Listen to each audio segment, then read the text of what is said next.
How We Make Movies is brought to you by Microsoft Surface, Assimilate, Eizo, and AJA.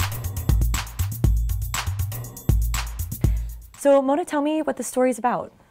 Kaia and Andrew, a young couple who are renovating Kaia's childhood homes, and it's this really strange mansion in the woods of Massachusetts. And unexpectedly, Kaia's sister Christine, which is played by Stephanie Ellis, later her fiancé, they come to visit. When I first saw the two sisters on camera, they had different accents. It was I rewrote the parts for the actresses, and she's a foreigner in her own family in a way. We also liked the idea of creating an odd sense of suspense about, you know, are they actually siblings? We were just playing with all of these peculiar, misleading sort of red herrings.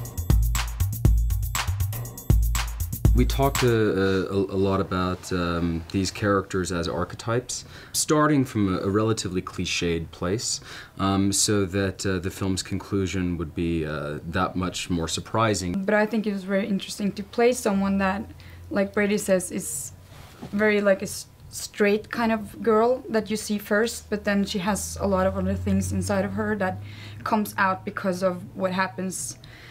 This idea of it almost not necessarily playing a cliche, but just knowing, you know, there was a pretty set path, you know, to follow, and then of course, like every character kind of has this turn that happens by the end.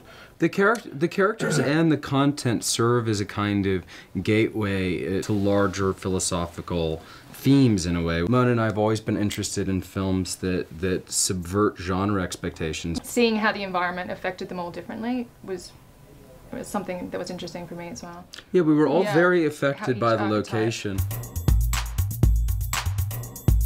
It is that fine balance between love and care, and then just jealousy and knowing each other's weak spots and knowing where to just like stick the knife, you know.